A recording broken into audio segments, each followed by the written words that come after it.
Welcome to Life by Design.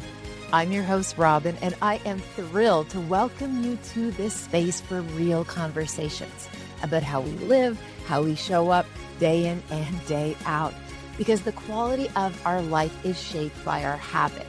What we do in ordinary time allows us to be extraordinary. We can unpack what it takes to truly live well and be well in real life. Welcome to Life by Design.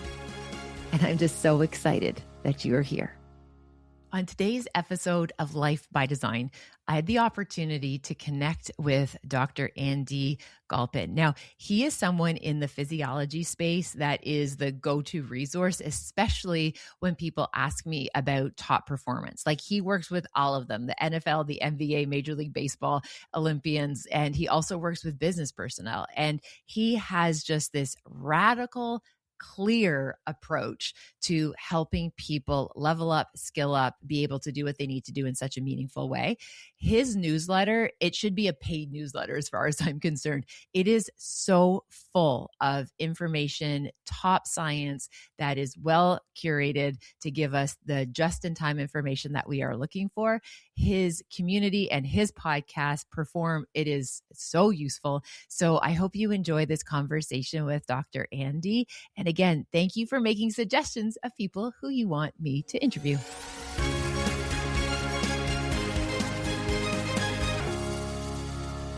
Welcome back to the episode of Life by Design.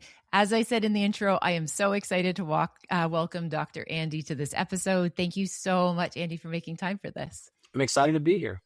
Beautiful. So, Dr. Andy, I could share with you, as somebody who studies like psychology deeply, I'm all about knowing where to go for good information. And for all things physiology, you are the go-to source. I am so excited to ask you some questions today and just to introduce my audience to your work because it is so refreshing in a space that is so noisy and clouded with so much misinformation that you are like a beacon when it comes to good information for the right reasons. I'm incredibly grateful for your kind words there, and it means a lot to me. So thank you.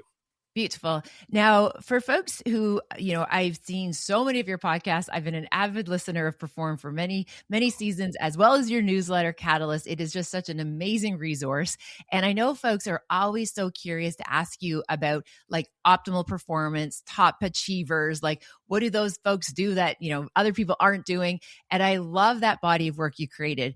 The questions that came in from my audience that they wanted to get your insight on, and I'm really curious about it too, is what about when things aren't optimal? What about when we're going through maybe change or stress or a difficult season and we still know we have to look after our bodies? We still know we want to do something, but maybe we're not as resourced in that moment or that season or that time in our life. Where do we even try or where do we start? Yeah, I love the topic. We deal with it all the time. First of all, I am a human as well, so I have to deal with this personally.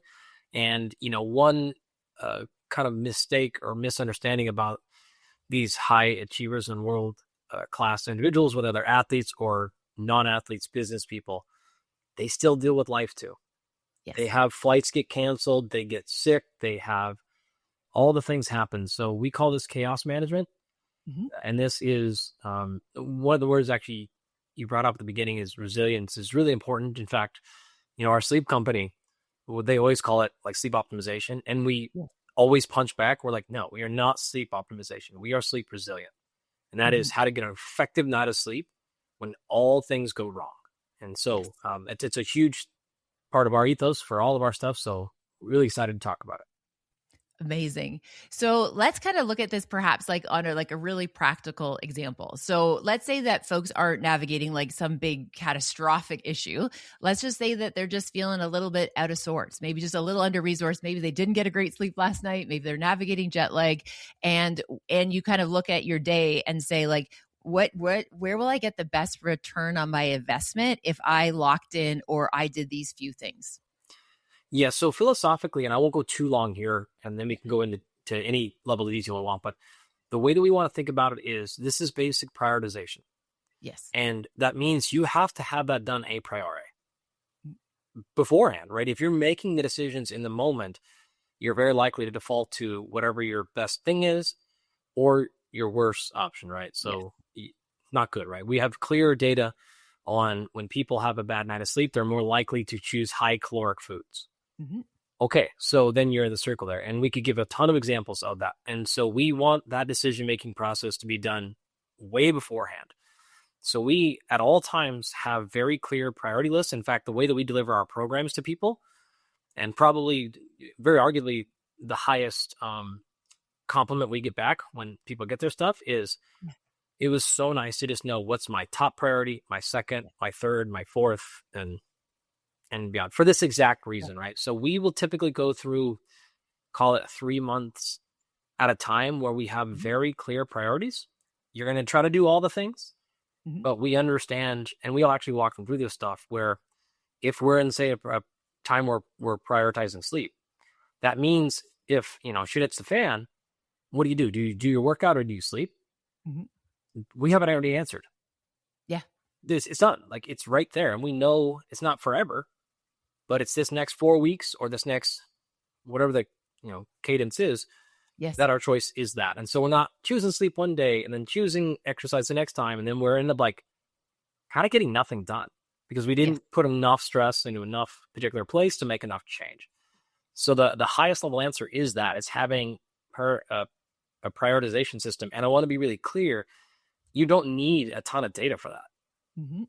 Like you don't have to have all the science and resources to know what that thing is. You can just make that choice, right? And say, hey, right now, and the way that we will phrase this often is, what's your biggest anchor?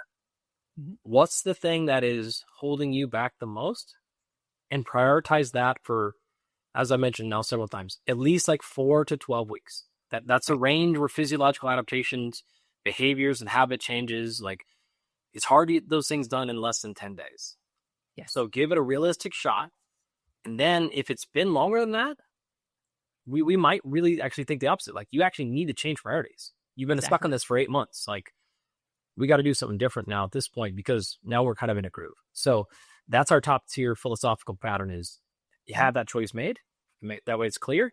I can give you an exercise example of that, which is to say, like, you've got, an exercise plan that's supposed to be this long and this big. And for whatever reason, you don't feel like it, or time or equipment, all the things. What do? Do you do all the exercises in your program and then just do like maybe half the sets to get through it? Or do you just do the first 5 or 3? Do you take weight off because you can't finish because it's too heavy that day, you're not feeling it? Or do you keep the weight on and do all those things can be answered ahead of time. And so it's a clear understanding of, hey, today, in a made up example, we want to get your body moving a lot of different ways.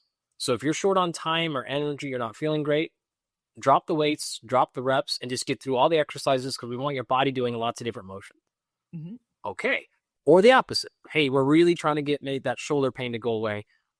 So I want you to make sure we're quality of A, B, and C, the first 3 exercises. And if we lose the last 5, we can live with that, or whatever the case is. So again, it's just a little bit of forethought ahead of time, and with the clear understanding of what we're trying to do, rather than just kind of going through motions. And that can answer a huge chunk of our chaos management. Yeah, I even just love that notion of chaos management. In my work, when I'm supporting groups and teams and organizations, we often talk about this idea about cope ahead of time. So like, again, slow down long enough to get just a wee bit of insight as to likely where the pitfalls, where those things likely going to come up, and already have a plan in place to address that. And, even it could be something outside of like the physical well-being sense of like, if you have a really difficult conversation coming up, like blocking out the next 30 minutes in your calendar and going out for a walk, like will serve you so much better than jumping into the next task. So you're able to process that emotion, you're able to work through it. So yeah, it's just having that kind of foresight in terms of knowing what's on the horizon. Now, I really want to just pull that thread, what you said about like, we don't need perhaps as much information as we think we do. One of the kind of issues that I have, for example, with wearables is that people put too much emphasis on things that really don't move the needle. But again, people come up to me all the time and be like, oh, my HRV this or my deep sleep that and all these kind of things. And it's like, and I say, how do you feel? and they haven't even really checked in on how they're feeling. They're letting this, this inanimate object give them data, which has a place. But I'm curious what your thoughts are about how do we use that information in a way that continues to support us and we don't become like obsessive about some of that, because I see some of this wearables are making folks more anxious than they were before. Yeah, I mean, there's something called orthosomnia, right? Which is data or wearable induced clinical insomnia. Mm-hmm. So it's not innocuous. These things can be problematic. More data is not necessarily better. And we will often say bad data is worse than no data. Yes. And with really cheap consumer wearables, despite the marketing and advertisement stuff you get, depending on how you're using them and what you're using them for, they can absolutely be bad data. And I don't even necessarily mean the technology. I just mean the way you are interfacing with the information. Yes. Right. This could be it could be nothing to do with the technology issue. So we will pull trackers and wearables off of people incredibly often. We will pull away tracking your workouts. We will pull away tracking your meals and weighing and measuring. Like we will pull that stuff away, which very often, I would probably say 20 to 30% of the time, we have to remove that stuff from people rather than add it. And we have, oftentimes endless resources with people, and we will pull those things back. Right. So kind of the high level thing that we answer that with is it needs to be serving you. If it is, great. If it's not, then we're going to walk away from it. And that is true for anything that we would ever possibly use. So some rough things that kind of consumer wearables are reasonably good for is general accountability. Right. All right. This can be something like, again, the research is clear and it's matched up with my experience that when people are being watched, they tend to make a little bit better behavioral choices. Yes. Coach is going to look at your sleep data. Yeah. Who cares if it's accurate? And so you're just going to be like, nah, okay, I'm not going to do that that third episode tonight. I'll get you right. I know they're going to check in on. So that's helpful. Again, the data could be wrong, but someone's watching. So you're accountable to yourself and you're potentially accountable to somebody else. They're good for rough calibration. Mm-hmm. If you look at, sleep trackers, most people either grossly overestimate their sleep or they do the opposite. Oh, I sleep 4 hours a night. And then we look at their data and we're like, you're at 7.5. Yeah. Like, well, what are you talking about? Yeah. Yes. Sleep onset, how long it takes people to fall asleep. People have zero accuracy. We see both ends of the spectrum. I fall asleep right away. We're like, nope, it takes you like 25 minutes. Yes. Or we get the opposite. It takes me forever. We're like, it's 8 minutes. Like it's 8 minutes. Like you're really going really fast. So for rough calibration of basic things, where we start to lose the plot is precision. So if you're making choices because you're hyperfixated on something like, and you mentioned HRV, deep sleep, we know those are highly flawed in trackers. Highly, highly flawed, let alone flawed conceptually. You don't necessarily want to maximize deep sleep every night. That's not actually how your brain operates. Yeah. So if you're simply taking that information and you're using it to make better lifestyle choices, okay, I'm fine.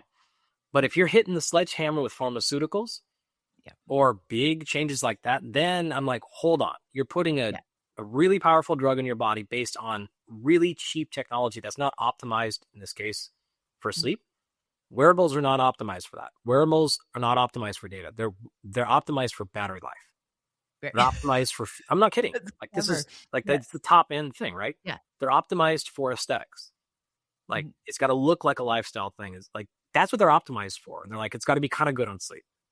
Right. So then you're making big choices that matter a lot. If the choice is helping you be like, yeah, maybe I won't have wine tonight. Well, great. Again, we're winning here. Yeah. So like, let's not walk away. Let's not use information to kill motivation if we're in the right direction. But that's how you want to think about these things. So we will constantly ask ourselves, is this serving thing? Are we getting better? Are we making improvements? If not, like we're walking away from it and peeling it back independent of the financial cost. It has mental cost. It has mental load cost. It has choices. Like there's a cost one way or the other.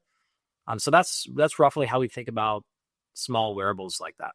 Yeah, I appreciate that insight, and it's golden. And the other piece that I'm so curious about as well is the idea that like of all the things we can be doing, right? Like essentially it would be like a full-time job if we took all of this generic advice that we hear in different places and spaces.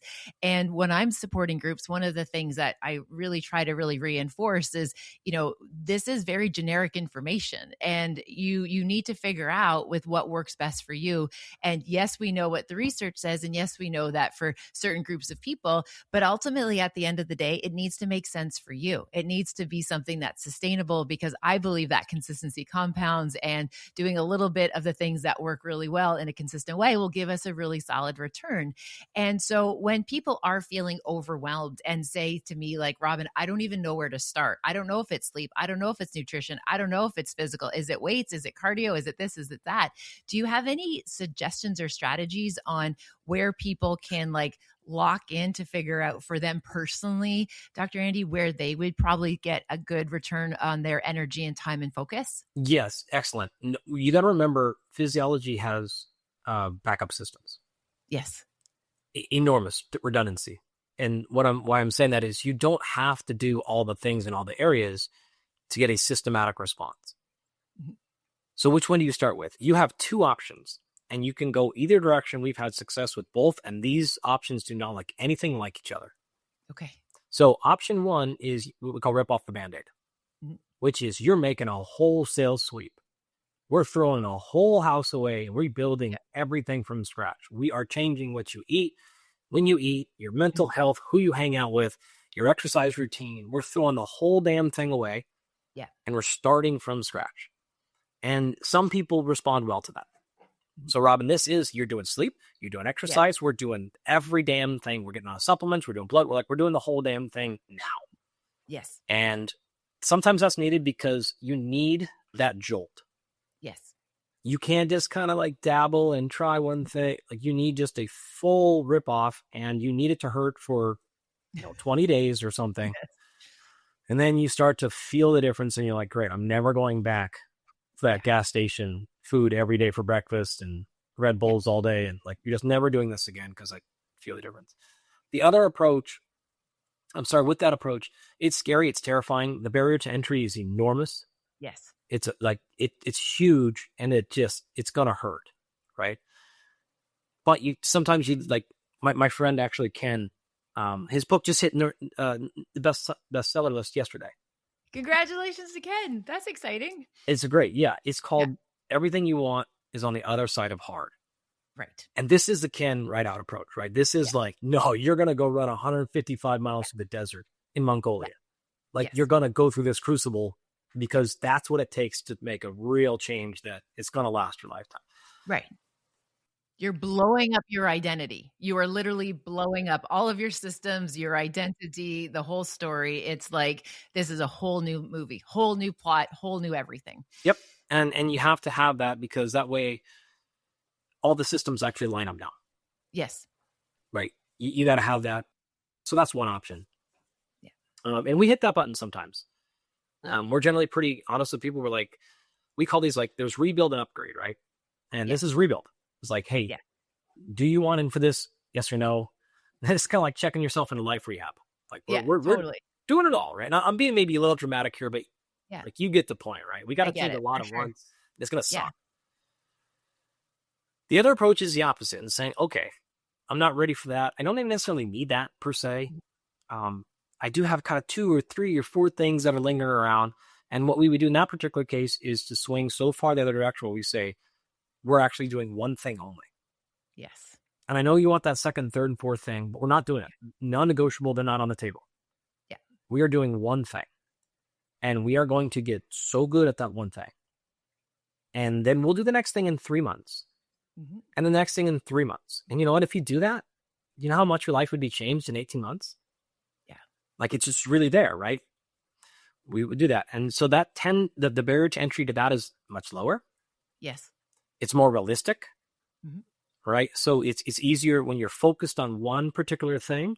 You're going to do a 3-minute stretching routine 3 times a day, but you're going to do it every single day. Yes. That's the only change we're going to make, right? We're going to eat a serving of protein every time you eat, or making these things up, right? I'm not even saying these are good No, I ideas, but totally you get the point. It's like, yeah. and we hammer you, and every day you get a text message. Did you do the stretches? Mhm. Did you do your stretches? Like, this is what we're going to get done, right? And we're going to, this is the one thing we're going to go after. And that tends to work really well because it's extreme focus and it feels hard, but it's manageable. Yes. All I got to get done is this. All I got to get done. And if I get my meditation in, great, but it's okay. If I get my gratitude, okay. But you're like, I'm going to get this in. I'm going to get this in. I'm going to get this in. I got sick. I got busy. We can still fit this thing in. Yeah. Non-negotiable. Yeah. And then that thing that we pick is the thing that is our biggest anchor. Mm-hmm. And so the way we'll ask our clients is, we'll say, if I could fix one thing, yes, what would that be? And then that's what we do. There's no messing around here. Like that's what we're going to go after, right? What is the thing that would help your life the most? What hurts the most? Yeah. And that's what we do. So those are the two extremes. We generally don't like to play in the middle, like at all, because you just kind of don't do enough to get things done. Yeah, no, I appreciate that so much, Dr. Andy. And what I, as a behaviorist, what I get so excited about, like both of those perspectives are so key. And what I absolutely love is like, yes, in some cases, those seasons, people do need a complete control, alt, delete, overhaul because they've just picked up so much things that are going to inevitably become barriers and roadblocks they won't be able to punch through and push through. So like I see where that has a place. And I think, again, from a behavioral perspective, that notion of being like, having radical clarity, this one thing, build the habit before we try to improve it or expand upon it.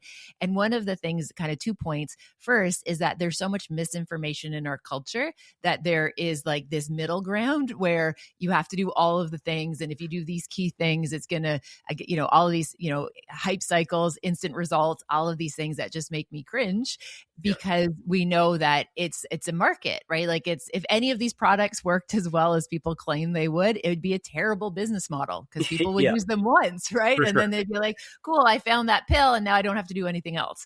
Yep. And so my question is because there's this like human tendency to find shortcuts. And if you were to say, hey, for the next 90 days, 3-minute meditation, that is it. I feel like people are going to go rogue, right? People are going to be like, that's not enough. I want to move faster. And I often talk about this in the other direction where we can't heal faster than time can go, but we also cannot acquire new habits faster than time and our nature allows us to. So what do you do with that tension in the middle where people want quicker results? They want it to be more complicated. And there are all of these false promises that they're trying to make sense of. Sure. We, philosophically, Andy as a human being, I have to acknowledge that I don't operate mentally the same as everybody else. Fair. Okay. So what I like personally, the way I like to coach is oftentimes a reflection of what worked for me and my personality, right? So what we try to get across to people like that, number one, is the advice I'm about to tell you is based on evidence, our experience, and in large part, my own personality. If this is not jiving with you immediately, then like tell me and we'll either get you another coach on our team or like I'll come at you as close as I can in the way I think you like to receive information. Why I'm saying it is because we have some people who will say that. They'll go, hey, look, great. I'm on it. I got this. I'm done with this. I want the next thing. I want the next thing. I want the next thing. And if they are a personality like mine, I can just tell them very logically, hey, we're doing A, B, and C, and this is why. This is non-negotiable. Why? Because you're paying me. I know better than you. That's why. We're done here. Like there's no, that doesn't work for some personalities like at all. Totally. Right? So we would potentially take a different approach. We say, okay, maybe let's collect data. I think we should go this route. Maybe we should go that route. Let's collect data. It's not my opinion anymore. Not your opinion. Like let's collect objective data. We're going to make sure it's standardized. We collect it in a scientific way with it's the same time every day. Like we're going to collect good data with appropriate, reliable devices. And we're all here to win, which is you getting better, right? So it's like, I don't care if I'm not a methods guy. I don't sell a particular, and by sell, I don't mean like credit card. I mean like convince you, right? A style of workout, a training approach, or like, I'll use whatever works for the outcome for the person, right? And so we have some people who can do that, right? Some of our professional athletes could do this. The vast majority can't. The vast majority of professional athletes are worse at this stuff than you guys are, like way, way worse. Yes. So some of our very meticulous business people are better at that than their athletes when they can legitimately be like, I do my 3-minute meditation, but bring me the next thing, bring the next thing, bring the next thing, right? And they want to go to bed knowing they literally did as many things as they possibly can. So it's fine. We can actually do that. We can find success there a lot. I mean, I'm thinking of one guy in particular snapped his ankle this season, October 12th, complete dislocated, broke everything in his leg. And 92 days later, he was on a football field in uniform. He's that guy. Wild. He's the guy that's like, no, I did this, and he's got it done. And I can stack 50 things on him, and he'll have a checklist. He marks it off. He has a spreadsheet. Like, I have access to the spreadsheet. I'll see when he missed the minute. Like, we have it. Like, he's just completely dialed like that. Yes. Most can't, right? So it is saying what's realistic, what's not. And I think it's important for you to listen to this to say those things are possible, right? You can do a bunch of different stuff out there. We obviously prioritize the big stuff, then we work our way down in the middle. But if you're the person who you're like, no, I'm really dialed in these things. If you pick up habits quickly, I was actually just with one of our people this weekend, and he's the type, he's like, he wants to do the same thing every single day. Like literally, so habit change is very easy for him. Yes. It's like very easy. And then we have others who are just like, oh my gosh, I'm suffocating. Like, I can't eat the same thing even for leftovers, let alone the same lunch every day or whatever. Yeah. So it's personality matching. It is the biggest thing. What's realistic? It's still going to be hard. That's consistent across everyone. Yes. But how much does that hard hurt you? And is it worth it in exchange? So that's how we'll generally kind of think about it. My default is I don't believe you. Yeah. I don't believe you because everyone says that they're Fred, and they're not. No. It's like everyone says, like, I'm committed, and no. I get it. Okay, Dr. Annie, while we have you, so I have the opportunity to support some high performance athletes. I have 3 in my own household, and my youngest, he's a senior basketball player. He's going all in, and he's having a great run, 17-0 season thus far. And one of the questions that I get asked so often, because I have access to people like you, is a lot of parents, supporters, coaches, and things like that, talking about like, okay, if we take these young athletes that are definitely in like a peak season, what are some of your, like, these are like the golden nuggets that, whether it be like recovery behavior, whether it be snacks, what you want to see them doing. So if you had a squad of basketball players and they are in peak season going into their, big time, obviously right now, March Madness, it's a pretty exciting time in our household, as you can imagine. Curious what your bracket is. That's another question. But like, what are those like golden tickets, so to speak, of like, if I'm thinking about these high performing athletes, what are the things that I want to make sure I am getting right as a coach, a parent, a supporter, whoever, to set our kids up for optimal success? Nothing will compound at this part of the season faster and more than sleep. Sleep. Okay. It's not even close. And this is also the part of the year where, now today it's different. March starts, like, you get this huge burst of energy and all the things are right. But maybe for your son, 17-0, still got some more games to play, things like that. You kind of get that lull, right? There's additional body fatigue. Yes. Joints start to beat up. You don't feel it per se, especially a junior. I got to feel it. Yeah. Just the same. No, I know. Pretty amazing. Yes. No, nothing. Yeah. But so sleep is paramount to those always sleep. things. Yeah. Stuff that also starts to pop up a lot is your fitness, your strength are reasonably stable, especially if you're active like that. Your skill and your speed drop really fast. And so what we like to do at this part of the season is we bring volume down, of course, because residual fatigue is high, but you don't want to stop going powerful and fast. Right. Because that will be transient. And so a little bit of work, but really hit the explosive stuff and really hit the skill work. Right. So we don't want to lose our conditioning. I'm not saying take off, like stop doing your defensive drills and all that. Yeah, you do that, but tone the volume down a little bit, bring it there, and then really hit that peak explosion, peak power, peak strength stuff. Keep that thing dialed. People are stunned to hear, but when we get the playoffs in the NFL, I mean, we're doing almost 1 rep maxes in the weight room. People are like, wild. Whoa, we thought you're like, stretching and stuff. We're like, no. Yeah. Like, we need to be strong. If any point of the season, we need to be our maximum capacity right now. Everything else is pulled back and dialed. We're not doing that many reps and all that stuff, but like, you need to get peaking, and that's what peaking looks like. Yes. Their skill, and since strength is a skill, it's that too. And then recovery, and the recovery via sleep is also incredible because that's what gets your brain to peak. Mm-hmm. And so that's exactly what we're looking for as our biggest golden nuggets. Take that stuff super seriously. I love that. Thank you so very much. I will pass that on.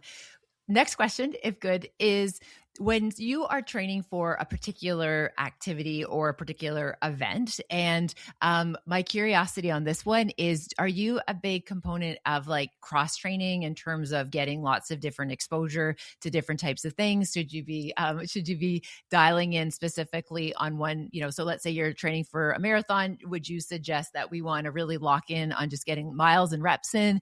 Are you a big advocate of like, no, you also got to be on the bike, you've also got to be rucksacking it? Like, what are your thoughts on when you are doing a particular thing in terms of that cross distribution of your training? Yeah, it's super easy. Specificity wins without question. Okay, cool. Without question. This actually pairs perfectly with the previous answer, because the way that we cut volume down at the end there and we allow for more skill time is we take out anything that's not basketball. I love that.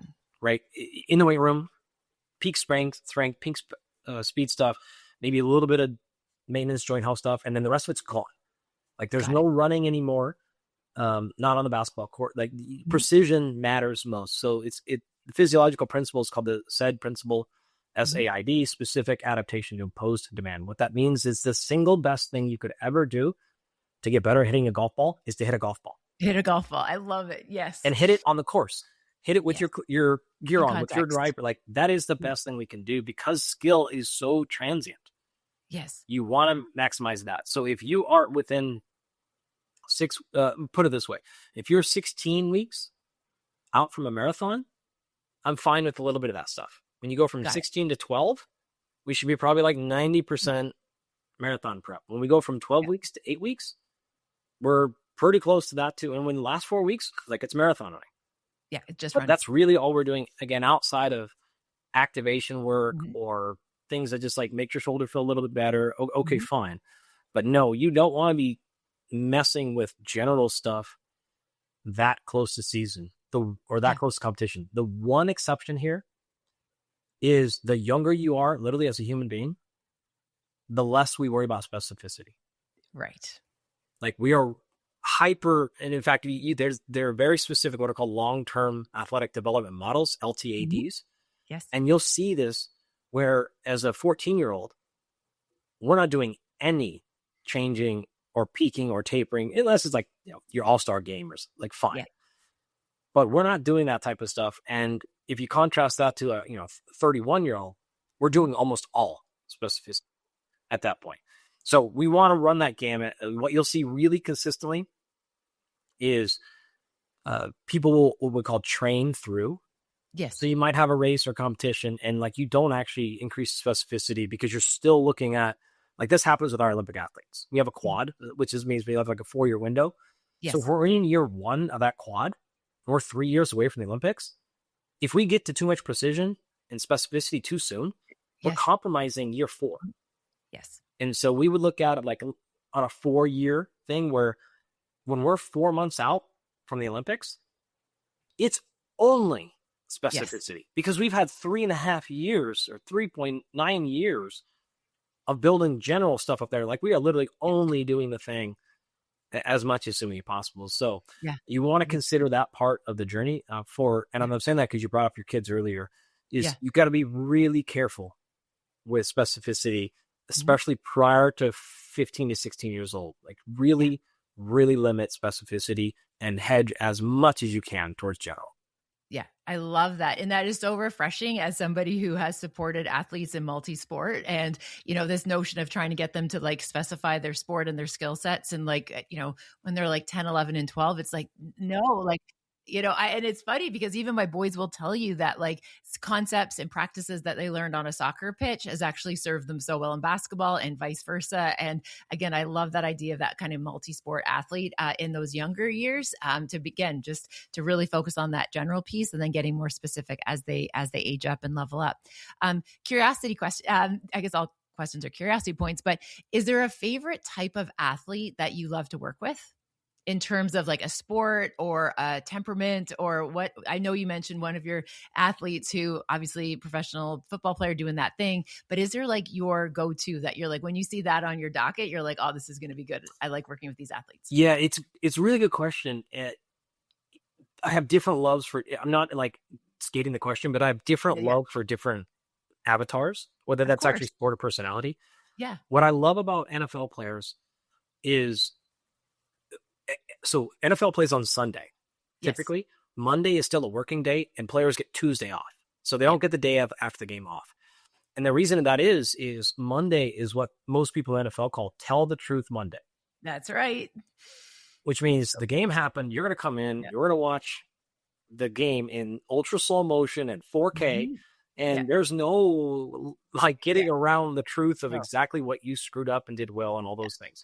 So what I really enjoy about most NFL players is they're so professional and they're so used to criticism. Yeah. I don't have to personality protect much. I love that. Yeah. It's really, really nice. They own it. They get it. That may also allows me to screw up.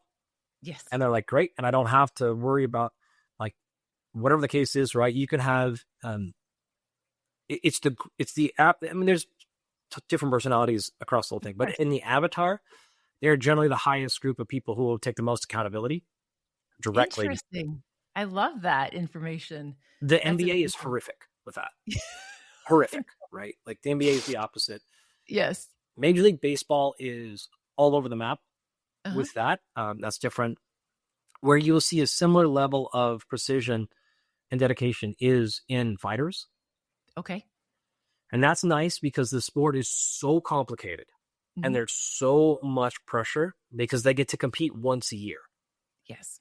Where in the NFL, you screw up, you got 17 more of them or 16 more that season plus playoffs, plus you got multiple seasons. You can really just have a bad day and whatever the case is. Not that big a deal. In the UFC, one loss sets you back multiple years, if not your whole career, and you get half the money. And they're not getting that much money as it is, and they're competing with, like, it's just a really difficult thing. In most sports, there's a time limit. So if you get way behind the first quarter, you can come back. In the UFC, the fight can be over in 3 minutes, in 3 seconds. In 2 seconds. Yeah, literally 2 seconds. Yes. Like you can imagine playing basketball and someone comes out and they hit a 3 the first possession and the game's over. Game's over. Yep. It's just really, so it's like the pressure's so high. Yes. Because the game can literally be over. I mean, legitimately over, without anything happening. Or the inverse. You can just be crushing and then something bad happens there. Yeah. So that's fun because those people are almost always very all in. Like they're just as all in as it gets. Yeah. And then I connect with those folks emotionally a lot because I'm like, hey, this is really hard. The stakes are so high. And the stakes are so high all the time. Yeah. I remember working with George St. Pierre, a fellow Canadian. We're a big fan. And I remember listening to him describe, obviously, his training schedule leading up to a fight, but the amount of like mental work that he puts in, I don't think most people realize that. Like his psychology game is as impressive as his like physical game. And again, just realizing how quickly and how high stakes it is, and realizing like, your best laid plans, you have to be able to adapt, that nimbleness, that adaptation on the fly. It's just so remarkable to see how in tune they are with their bodies to be able to understand that. And their training schedule is brutal. It's wild. It's absolutely wild. I remember him talking about him needing like his neck warm up was like 40 minutes, like literally just to warm up his neck. I'm like, dude, how do you fit in all of this if your neck warm up schedule was like something wild, like 40 minutes? So I really love that perspective. And, interestingly, what you were saying about NFL players, a colleague of mine, he's an official in the NFL, and they also do the Truth Mondays after, for them. Yeah. And, 98.1% of the time their calls are correct, but then all of a sudden millions of people are watching these calls in real time, and just the psychological acuity that's required to be able to do it. It's amazing. And I think that brings such an important piece as we start to kind of land the plane here in our conversation is around the fact that so many people, I think, are afraid of feedback. And the reality is that, if we can answer that question, so again, as a takeaway for our listeners, like you are your own expert, like, you and, what you're doing, what's not working, what is working. And if you can actually answer the question, like, if I'm being honest with myself, I know I'm not trying as hard, right? If I'm being honest with myself, I'm literally looking for a quick solution, and the boring stuff, it isn't sexy enough, so I'm not doing it. Like, if people can actually give themselves feedback and be open to feedback, which is why I always advocate you need a coach in every domain of your life if you want to be high performing and sustain it, because I think that feedback piece is so incredibly important. And I will also hold space to say, as somebody who's very involved in the basketball community, the feedback piece, I don't think we've got that figured out yet, which explains why at your level, in terms of when you're working with the athletes, there's some growth opportunities there. That's a great way to say it. I have coaches that I pay, for the record. Yeah. For me. Yeah. For me. Yeah. Like personally, like for strength conditioning. Yes. I don't run my own training programs. I haven't in years and years and years. If it's not a cost thing, but it is simply, it's a far better strategy to have people in your circle telling you the truth. Oh, 100%. And, we kind of use this example, and I believe I got it from Jay Papasan from The One Thing, where he talked about, like, if you had to like put money on somebody, and one person, and for whatever the outcome is that you're hoping for them to achieve, and person number one has read all the books and listened to some pretty sweet podcasts. Person number two has like talked to their friends, right? Talked to their friends, got information that way. Person number three has a coach, and you had to bet on the outcome, you're always going to bet on person number three, right? Like, no podcast, no, any of these pieces of information are going to move that generic information into real world application for you in such a meaningful way. So I'm a huge advocate. Last question before I, again, just shower you with praise and thanks and appreciation. You have puppies as well in your world. They have been so well behaved. Oh my goodness. Who are your little furry critters? Because they look like little fur missiles who need some time. That is Noki. Noki? She is 16. She can't hear anything at all, which is why she's behaving so well. She can barely see anymore and do much, but she is a half Corgi, half Aussie. Oh. And then probably wandering in the back, he may have walked by Munch, is Ghostface Killer. Ghostface Killer? Yep. Nice. Is that his short name? That's the full name, Ghostface Killer? Yeah, Ghostface Killer. Yeah, that's his name. Yeah, okay, I love it. And he is a half German, half Aussie. They're mutts, of course. Yeah. On that, and so he is 11 years old, I think, and significantly worse behaved. Yes, in one way, but they make it better. They make it all better. Yeah, we have 3 here. I'm sure you've heard. We had Memphis Rain, the 1-year-old chocolate Labrador, his sister Navy Blue. She got in there as well. And Apollo, the 8-year-old, the mixed, very wise elder here. And I loved when my dogs barked that you're obviously, now I know why your dog did not flinch. She can't hear. Yeah, she can't hear. Beautiful. Oh my gosh, Dr. Andy, you are a gem. Thank you so much for being just so useful, practical, real, and just blowing through all of the noise that's in this physical health space. You are a one of one, and I just so appreciate you spending time with us today. So thank you. Just can't thank you enough for the compliments. I really appreciate it. And hopefully people got something useful out of this, and good luck to you on your journey. I appreciate you. Thanks. Thank you for spending time with me on this episode of Life by Design. I appreciate if you have a moment to pay this forward, share it with someone who you think might benefit from the ideas shared in this episode. If you're feeling so inspired, please also rate and review the podcast wherever you listen to your favorite podcasts. Again, thank you for listening. Thank you for your time. Take good care, and I'll see you next time.